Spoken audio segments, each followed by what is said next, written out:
Carnation Love Chapter 18, Sword Clashed. The king's orders rang in Prince Alistair's ears, compelling him to capture Leo alive. But the fire of vengeance within him, fueled by his anger and wounded pride, had led him to swear that Leo would feel the blade of his sword. Determined to fulfill both commands, Alistair confronted Leo, his eyes filled with a burning intensity. Their swords clashed, and the fight began. Prince Alistair was a skilled warrior, but he had underestimated Leo. The beggar boy, who had led a life of hardship and had been trained in secret by a retired swordmaster, possessed an unexpected prowess in combat. Leo moved with a grace and precision that no one had ever witnessed. Each strike he delivered was measured and deliberate, catching the prince by surprise. Alistair struggled to defend himself against Leo's unexpected fighting skills. With each clash, it became evident that Leo was not the same helpless beggar who had been banished from the palace.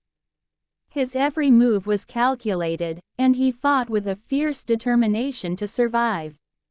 In a stunning turn of events, Leo managed to disarm Prince Alistair, leaving him defenseless. With a mixture of shock and respect in his eyes, Alistair watched as Leo disarmed him, showing mercy he hadn't expected. With a swift but merciful strike, Leo incapacitated the prince, leaving him battered and bruised but alive. Leo knew that his life in the kingdom was over, and his only choice was to escape once more. He fled the city and ran into the dense woods that surrounded it, and disappearing into the wilderness. But at this point Leo's heart waxed heavy with a list of things.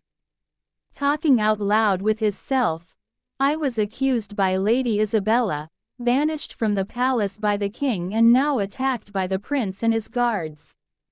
Sigh, what next? However, Leo didn't stop there because he knew the princess trust and believe in him that he didn't went in on Lady Isabella, so he said, I will find the princess, take her home and clear my name. Chapter 19. The king illness. The guards ran to their prince's rescue, but they were a little too late. Leo already defeated him and taken off in the woods. As they were about to continue their chase after Leo into the ominous woods, known to be inhabited by fearsome barbarians, the prince, still smarting from his unexpected defeat, made a fateful decision. No, let him be, he commanded. The barbarians will deal with him.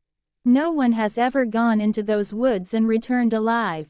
One of his loyal guards, concerned for the prince's well-being, asked, Lord Alistair, are you all right?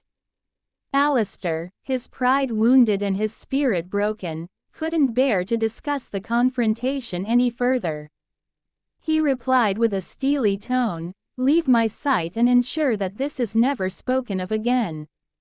Reluctantly, the guards withdrew, leaving Leo to vanish into the depths of the unforgiving forest. They returned to the palace, where Prince Alistair reluctantly recounted the events of the day to the king. When the king learned that Princess Alara was still missing and not seen with Leo, his brow furrowed in deep concern. Determined to find his daughter, the king declared, gather my armor and assemble my guards. We will search for Alara and bring her back. However, as they attempted to gather his armor, a sudden weakness overcame the king, and he collapsed. The physicians were summoned urgently, but it was clear that the king had fallen seriously ill. The kingdom, already in turmoil, now faced an uncertain future as the king's health deteriorated, and the whereabouts of Princess Alara remained a haunting mystery. As the king's condition grew more critical, a sense of unease swept through the palace. Physicians and healers worked tirelessly, but they couldn't determine the cause of the king's sudden illness. The kingdom was on the brink of a crisis, with the disappearance of Princess Alara and now the ailing monarch. Prince Alistair, riddled with guilt over his earlier actions and deeply concerned for his king's well-being, watched over the king day and night. He had hoped to redeem himself by finding Alara, but now his focus was on the king's recovery. News of the king's illness spread throughout the kingdom, adding to the growing uncertainty. Citizens whispered about the events in the market, the prince's duel with Leo, and the subsequent collapse of the king. Rumors and speculation were rife, and the kingdom teetered on the edge of chaos. Within the palace, a sense of urgency grew. The counselors, advisors, and nobles discussed potential successors should the king's condition worsen.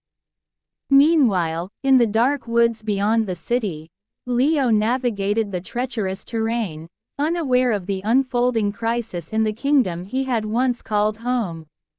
The fate of the kingdom and its people hung in the balance, as both the princess and the king's life remained uncertain.